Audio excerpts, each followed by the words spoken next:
Hello प्रिय देशवासियों और विश्व के लोगों, आप सभी को मेरा प्रणाम और प्यार। मैं एक आपसे पहेली बुझा रहा हूँ। पहेली ये है, मैं काला। पहेली ये है कि मैं काला, गंदा, मैं लोगों के शरीर पे लग गया, कपड़े पे लग गया, लोगों ने मुझे धो के नाली में बहा दिया। जब मैं हुआ सफ़ेद, जब मैं हुआ सफ़ेद तो लोगों ने मुझे गले से चिपका लिया। विश्व ने गले से चिपका लिया, बड़े बड़े देशों ने गले से चिपका लिया, बट मैं आप सबके पास, सबकी अप्रोच में नहीं था। मैं कौन? तो आप क्या आंसर दोगे? आपके पास बस 2 सेकेंड, आप आंसर दीजिए। 5 सेकेंड बोलिए, आंसर दीजिए। ओके, मैं आंसर आपको दे रहा हूं, कोल। और मोर एक्यूरेट अगर आपको बोलना है तो आप कहोगे कार्बन। डायरेक्टली कोल, कोयला जब आपके शरीर में लग गया, चेहरे पे लग गया, तो आप धो करके बहा दिए। लेकिन यही कोल, कोयला डायमंड बनता है और फिर आपकी अप्रोच में नहीं होता, सबकी अप्रोच में नहीं होता है कि डायमंड को, और फिर दुनिया उसके पीछे पीछे भागती है। सब चाहते हैं मुझे मिल जाए, मुझे मिल जाए, मुझे मिल जाए, लेकिन वो फिर नहीं मिल पाता है। और सेम कहानी हमारे जीवन दाता, धन दाता, सुख और शांति और खुशी दाता बच्चन फैमिली के साथ हो रहा है, ऐसा मैं महसूस कर रहा हूँ। सो प्रेटली उनकी कहानी सेम है, डिटो है। देखिए कैसे। प्रेटली क्या होता है? Carbon is an element. Carbon atom combine होकर के, यूनाइटेड होकर के कोल बनाते हैं। तो कार्बन स्टेज पर इस अमिताभ बच्चन जी होते हैं जब वो एज ए स्टूडेंट होते हैं और अपने स्टूडेंट एजुकेशन कंप्लीट करके वो सर्विस के लिए इधर उधर भाग रहे होते हैं, अपने कंबाइन होने की कोशिश कर रहे हैं, बट वो उनको कोई जॉब नहीं मिलती, कोई कंपनी उन्हें रिस्पेक्ट नहीं करती, किसी ने उनको इस योग्य नहीं समझा कि हाँ आप आइए और मेरे यहाँ काम कर लीजिए। फिर क्या होता है? कोल क्या होता है? कोल पहले जलता है, कोल को जलाया जाता है और कोल को हीट करते हैं तो कोल से फिर मीथेन गैस निकलती है और कोल कन्वर्ट्स इनटू कोक। वो कोक हमारी फैक्ट्रीज में आता है, थर्मल पावर प्लांट में पहुंचता है, वहाँ इलेक्ट्रिसिटी जनरेट होती है, फैक्ट्रीज में एज ए फर्नेस में यूज होता है। और पहले तो हमारी घर की कुकिंग में भी कोल यूज होता था, कुक। और गैस हमारे कार में ये मीथेन गैस, सीएनजी गैस यही होती है। तो जो कोल माइंस होती हैं या कोल जब कोक में कन्वर्ट करते हैं तो ये गैस बनती है। तो कोयला अपने को जला करके, पहले कोयला जलाया जाता है, in absence of oxygen heat किया जाता है, अपने को जला करके कोक में और फिर हमारे खाने में यूज, खाने की कुकिंग में यूज किया जाता है। सेम वे अमिताभ बच्चन ने हार्ड लेबर और हार्ड एफर्ट किया, खूब तपस्या की, खूब मेहनत किया, क्योंकि वो फैमिली वाइज तो हीरो थे नहीं, उन्हें बहुत मेहनत करनी पड़ी होगी, खूब प्रैक्टिस किया होगा, क्योंकि वो बचपन से तो एक्टिंग लाइन में थे नहीं। बहुत हाई एफर्ट किया, कोयले की तरह अपने को जला करके कोक में आए कि हम फिर वो सबके फिल्म इंडस्ट्री में उनकी पिक्चर्स आई, दुनिया ने देखा, खुशी ली, आनंद लिया, लोग डिप्रेशन से दूर होते थे, खुश होते थे। ये खुशी जब हम पिक्चर देखते हैं तो जो खुशी मिलता है, आनंद मिलता है, ज्ञान मिलता है, वो मार्केट में पैसे से नहीं मिलता है। वो 2 घंटे 3 घंटे तो हम हाँ हाँ हाँ हंसते हैं, भूल जाते हैं पूरी दुनियादारी कि हम कितनी संकट में हैं, कितनी परेशानी में हैं, बस हाँ हाँ हंस रहे हैं, आनंद ले रहे हैं। उसके बाद भी आनंद मिलता है और उसके ज्ञान से भी हमारा भविष्य बनता है।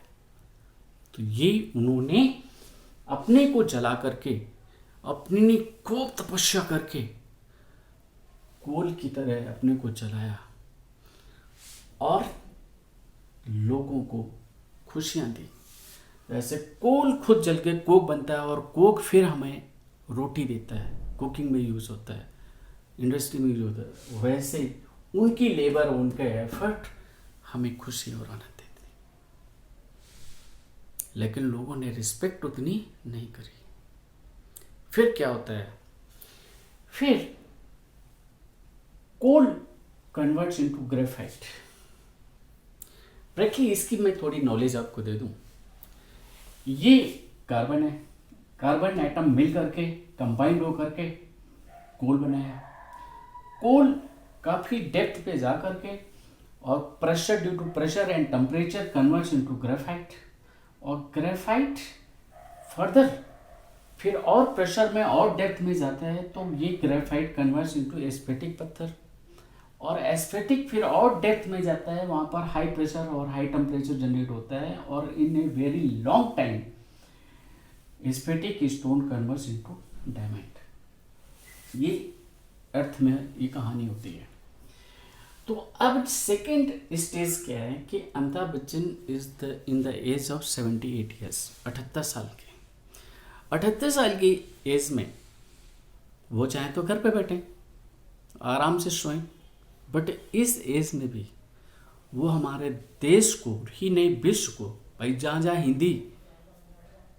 जहाँ पे हिंदी की नॉलेज है, जिस चीज़ को हिंदी की नॉलेज है, वो केबीसी देखता है और केबीसी देख करके उसमें ज्ञान भरे रहते हैं। जीके के क्वेश्चंस, बड़े ही नॉलेजेबल क्वेश्चंस होते हैं, वो देखते हैं। तो ग्रेफाइट का काम क्या है, जो हमारी पेंसिल होती है, तो पेंसिल ग्रेफाइट की बनी होती है। पेंसिल के अंदर एक लीड होती है, वो ग्रेफाइट होती है, ब्लैक लीड होती है। और विदाउट पेंसिल वर्ल्ड में कोई भी बंदा ना IAS बन सकता, ना इंजीनियर बन सकता, ना डॉक्टर बन सकता। मीन्स बिना पेंसिल के आप काम ही नहीं कर सकते, स्टडी नहीं हो सकती। और पहले हमारे जो ब्लैक बोर्ड होते थे हमारे बचपन में, वो कोल के ही पेस्ट से पोते जाते थे। सो इनके बिना, कोयले के बिना तो एजुकेशन ही नहीं है। तो जो ग्रेफाइट के बिना एजुकेशन नहीं है, तो वही एजुकेशन अमिताभ बच्चन जी जैसे ग्रेफाइट पूरे विश्व को एजुकेशन दे रहा, डॉक्टर, इंजीनियर्स एंड ऑफिसर्स बना रहा है। और इवोल्यूशन है, क्योंकि जब तक एजुकेशन नहीं है इवोल्यूशन नहीं होगी। तो इवोल्यूशन ग्रेफाइट की वजह से, बिना एजुकेशन के कोई इवोल्यूशन नहीं होगी। फिर हमारी स्टोन लाइफ हो जाएगी, पत्थर युग हो जाएगा, हम वैसे हो जाएंगे, जंगल वाले हो जाएंगे।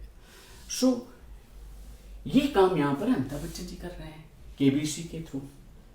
78 ईयर्स एज में भी काफ़ी तुम लोगों को पता होगा कि वो बैठ करके बस बोल तो जाते हैं, उसके लिए बहुत एफर्ट करना पड़ता है, बहुत प्रैक्टिस करना पड़ता है, बहुत लेबर करनी पड़ती है। और he is devoting his talent, his effort, his knowledge to the world at this age.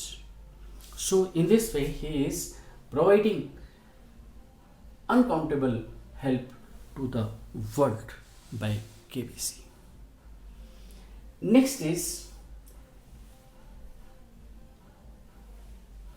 still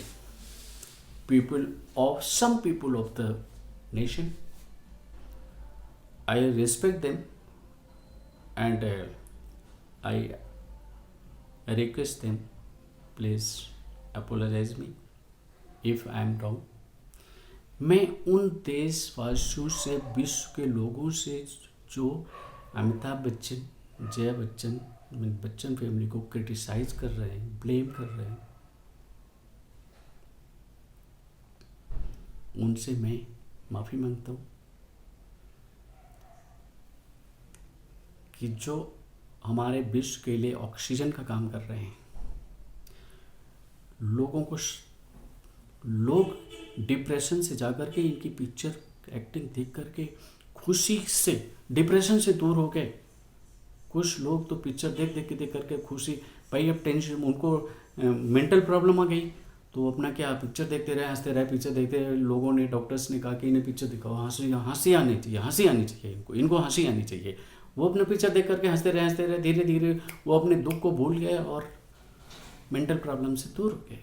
survive किया कितने लोगों ने, क्योंकि आपका हमारी बॉडी का मेन पार्ट होता है ब्रेन, और ब्रेन अगर खुश रहा, प्रसन्न रहा तो आपके बीमारियां दूर हो जाएंगी।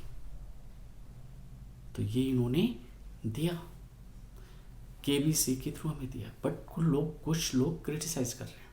प्रैक्टिकली मैं उन लोगों से ये कहना चाहूँगा कि आपने उनके वर्ड को रिसर्च तो कर नहीं लिया कि उन्होंने ये वर्ड बोला तो क्यों बोला।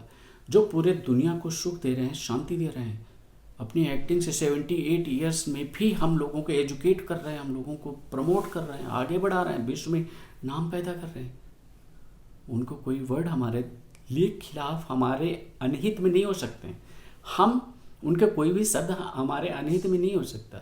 हम उसे पढ़ नहीं पा रहे हैं, हम उसे समझ नहीं पा रहे हैं। और एक दुख की और बात है कि कॉलर ट्यून में उनकी आवाज़ आती थी, वो हम लोग सुनते थे, प्रसन्न होते थे, हमारा शरीर प्रफुल्लित हो जाता था। अब क्या है, कॉलर ट्यून भी हट गई। कितनी शर्म की बात है। कहीं ऐसा ना हो कि वो डायमंड बन जाएं, और जब डायमंड बन जाएंगे, अभी तो केबीसी बन करके पूरे वर्ल्ड में हमारे आजकल हर घर में टेलीविज़न है, और हर घर में टेलीविज़न है तो हर घर का बंदा केबीसी ज़रूर देखता है। बट ऐसा न हो कि वो डायमंड हो जाए। और जिस तरह अपमान करते करते, कार्बन अपमान सहते सहते डायमंड बन गया, और फिर लोगों की अप्रोच में नहीं रहा। ऐसा हुआ था अमिताभ बच्चन जी, हम जनरल पब्लिक की अप्रोच से कहीं बाहर ना हो जाएं। Then only VVIP persons and very intellectual personality, very high personality will be in his approach, in his reach. सिर्फ वो लोग अमिताभ बच्चन से मिल पाएंगे, हम ना उनकी आवाज़ सुन पाएंगे। जो रियल में उनकी आवाज़ हम सुनते हैं इस एज की, बाय मूवी तो हम आवाज़ सुन लेंगे, बट इस एज में जो हम केबीसी में सुनते हैं, देखते हैं, नहीं देख पाएंगे। तो प्लीज़ उन्हें डायमंड की श्रेणी में मत पहुंचाइए, वरना इसे खरीद पाना, यहाँ पहुंच पाना हमारे सबके अप्रोच में नहीं है। जय Bachchan the MP of India, हमारे देश की MP हैं। प्रैक्टिकली मैं आपको एक बात बता दूं, जब देश की बात आती है तो देश का कोई भी MP हो, वो मेरे लिए बहुत ही हाईली रिस्पेक्टेड है। कोई भी MP हो, ऑल द MPs जो 400, 500, 600 MPs हैं, वो किसी स्टेट से आते हैं, कहाँ से आते हैं, हमें इससे मतलब नहीं है। हमें मतलब है हमारे देश के MP हैं, हमारे लिए हाईली रिस्पेक्टेड है। And Jaya Bachchan was a high actress in her age, और MP हैं। और उनकी बहू ऐश्वर्या राय बच्चन, आई थिंक पूरे वर्ल्ड में 200 समथिंग कंट्रीज़ हैं, और उन कंट्रीज़ के बीच में, पूरे विश्व के में से ऐश्वर्या राय विश्व सुंदरी का खिताब जीत करके आई। Amitabh Bachchan world record awarded हैं, वर्ल्ड लेवल अवॉर्डेड हैं। ऐश्वर्या राय, जया बच्चन, अभिषेक बच्चन ने कई पिक्चर्स दी हैं, उनमें उन्होंने अपने हाई एफर्ट किए हैं, कितने जेंटल पाए हैं। कहीं पर भी नेगेटिविटी अभिषेक बच्चन की आपको सुनाई नहीं पड़ेगी। सो ग्रेट फैमिली, और हम उन्हें साइड नहीं कर सकते। I request the Bachchan family, please forgive the person, the few countable persons who criticize you. Otherwise, whole world is saluting you, and you must care the whole world. Along with you must care the person also who is criticizing. That is not a single person. You must not be against a single person, and for the welfare of the विश्व के और देश के कल्याण के लिए, भलाई के लिए, खुशी के लिए, सुख शांति के लिए, please please forgive if any fault, in case मैंने कोई मिस्टेक की हो, मुझे माफ़ करो. मेरे देशवासियों को और विश्व के उन लोगों को माफ़ करो जिन्होंने अगर कोई गलती की है. और प्लीज़ आप अपने सुख शांति की सेवाएं विश्व को परोसते रहिए, देते रहिए. ओके, मेरी गुड विशेस, मेरी ईश्वर से प्रार्थना है हम सभी एक रहें, हम सब यूनाइटेड रहें, और अमिताभ बच्चन एंड फैमिली हमारे लिए ग्रेफाइट का काम करती रहे. वो डायमंड तो है ही, जब चाहेंगे ग्रेफाइट, जब चाहेगा डायमंड बन जाएगा. डायमंड तो है ही, और डायमंड से भी बड़ी वो हमारे देश के ऑक्सीजन हैं. वो हमारे देश के ऑक्सीजन हैं. लोग उनके नाम पे, उनकी शक्ल पे, उनकी पिक्चर देख करके ऑक्सीजन गेन करते हैं, एनर्जी गेन करते हैं, और बहुत ही खुश होते हैं, सुख शांति गेन करते हैं, प्राप्त करते हैं. इसलिए प्लीज़ आप ग्रेफाइट रहें, be graphite. Okay, best of luck.